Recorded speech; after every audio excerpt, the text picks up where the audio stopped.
You get a feeling of numbness, I guess. You're building up, your adrenaline's going high, and all this was going on, and suddenly someone was like, "Wow, we got it. Now what?" But it was great. It was great feeling.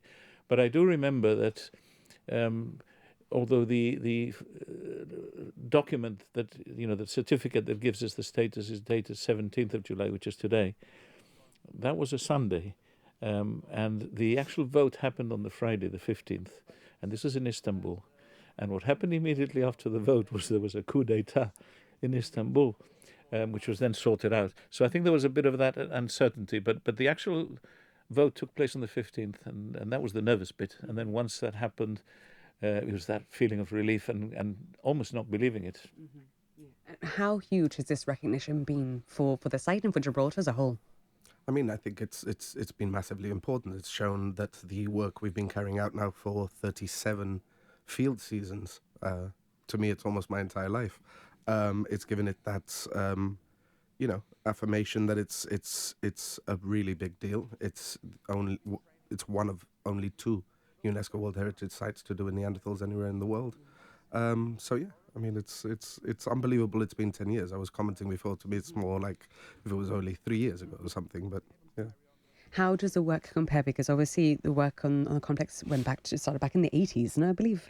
Yeah, late 80s we were talking about this, and early 90s, yes. But we did some work in 89, that far back. So once it became recognized as a UNESCO site, did that just kind of like up the ante when it came to research and your work on it? I think the research has always carried on in a similar methodology. I think what it's given is a lot of interest, definitely from the outside, a lot of awareness. Obviously we've always wanted, and we still aspire to be able to take as many people to the site as possible. But I think it's fair to say the methodology has always been the same. The amount of work has been the same. It's these collaborations and the work that went into that created us being able to have this UNESCO World Heritage Site, and that carries on in a similar way. What's happened in the last 10 years is that we've found more and more things. So if we were bidding today, the case would be even stronger. But Yeah. I think one of the things that impressed UNESCO at the time was that a lot of the kind of rules and controls that they would have expected us to implement, we were already implementing it by our own choice prior to that.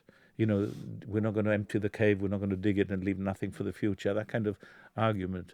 We didn't really have to change our methods and our systems very much in that respect, which was good. And we also had self-imposed a committee, an international committee, to oversee our work. We weren't required to do that, but we said we want to do this, and that is now embodied by law in the Gorham's cave regulations that we affect. So I think we're very pleased with the way it's gone, and the future is very bright. I think we've got people excavating down there right now as we speak.